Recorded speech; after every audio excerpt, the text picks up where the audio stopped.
क्या आपको सच में पता है कि स्केचिंग होती क्या है और यह किस तरह हमारे आर्ट वर्क्स को इम्प्रूव करने में हेल्प करती है?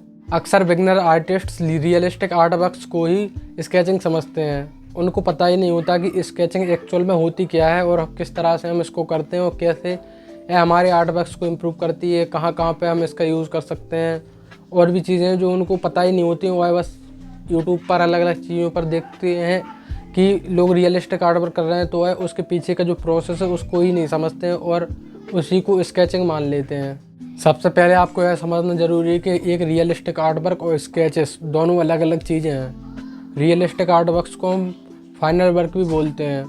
रियलिस्टिक आर्ट वर्क में बहुत सारी चीज़ें जुड़ी रहती हैं, जैसे वैल्यूज़ की placement, drawing, structure, fundamentals, lightness, darkness, textures, अलग अलग चीज़ें होती हैं।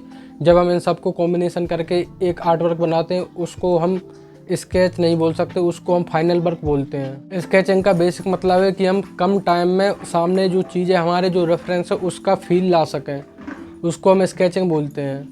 अब कुछ लोग होते हैं जो बोलते हैं कि स्केचिंग को हमें पेंसिल से नहीं करना चाहिए या इरेज़र का यूज़ नहीं करना चाहिए, तो ऐसा कुछ नहीं है।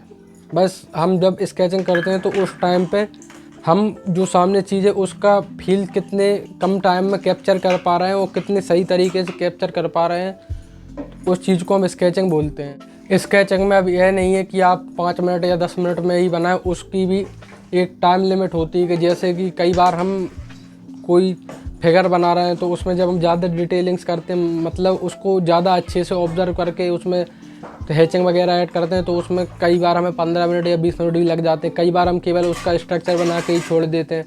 तो इस टाइप से हम अलग अलग टाइम लिमिट के साथ जो स्केचिंग है उसको करते हैं। स्केचिंग करने के अलग अलग रीजंस भी होते हैं, जैसे कई बार हम केवल जो स्ट्रक्चर है उसको समझने के लिए स्केचिंग करते हैं। कई बार हम अपने लाइन्स के फ्लो को इम्प्रूव करने के लिए, कर्व लाइन्स के फ्लो को इम्प्रूव करने के लिए, वैल्यूज़ को समझने के लिए और अलग अलग चीज़ें करने के लिए स्केचेस करते हैं। एक स्केचिंग में एक और चीज़ आती है जिसको हम बोलते हैं थंबनेल स्केचिंग।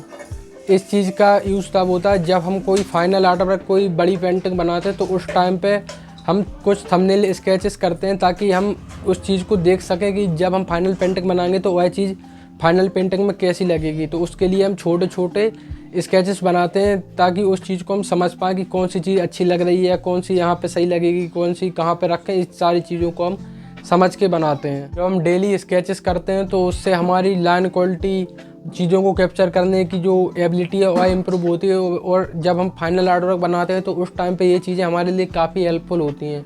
हम वहाँ और अच्छे से सारी चीज़ों को कर पाते हैं। हमारी एक जो प्रैक्टिस बनी रहती है स्केचेस के द्वारा, उसको हम वहाँ पे बहुत अच्छे से दिखा पाते हैं। कई बार जैसे हम बड़ी पेंटिंग बनाते हैं, एक बड़ा आर्ट वर्क बनाते हैं, तो उस टाइम पे हम वहाँ कौन सा कलर अप्लाई करें, वह अच्छा लगेगा क्या नहीं लगेगा, तो उन सारी चीज़ों को हम इन क्विक स्केचेस में भी करके देखते हैं।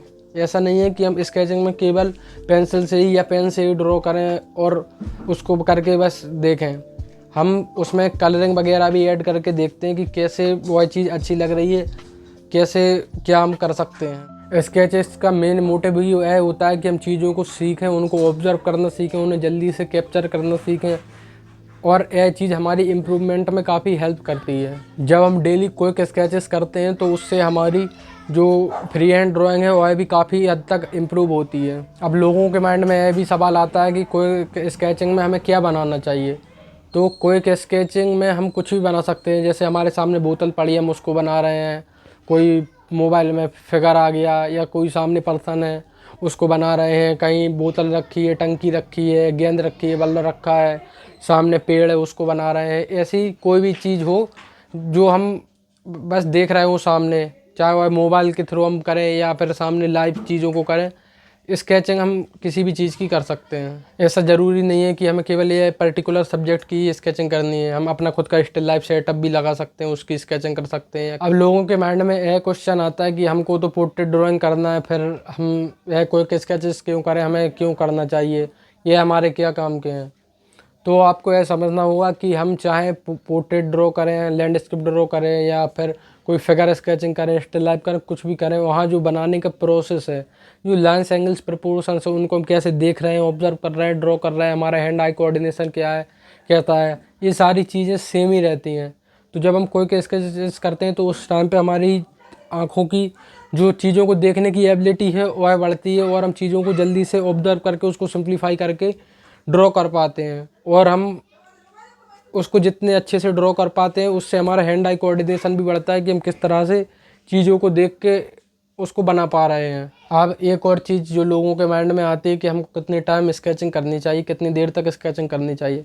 तो इसका कोई पर्टिकुलर शेड्यूल नहीं है कि आपको इतने टाइम पर ही करनी चाहिए या इतने से इतने देर तक ही करनी चाहिए। स्केचेस को हम कई बार 5-5 मिनट में ही उसका फील ऑब्जर्व करके कैप्चर करते हैं, या कई बार हम उसको ज़्यादा डीपली समझते हैं तो हम 15-20 मिनट, आधा घंटे उसको बनाते हैं। तो इस तरह से आप अलग अलग टाइप से अपने टाइम लिमिट को करके इसको कर सकते हैं। और अगर आप अपनी आर्ट स्किल्स को अच्छे से वो फास्टली इम्प्रूव करना चाहते हैं तो आपको डेली आधा से 1 घंटा स्केचिंग को तो देना ही चाहिए। आई होप कि आपको स्केचिंग के बारे में सारी चीज़ें अच्छे से क्लियर हो गई होंगी। अगर आपको स्केचिंग से रिलेटेड कोई भी डाउट हो तो उसको ज़रूर कमेंट में लिखिए। चलिए मिलते हैं नेक्स्ट वीडियो में।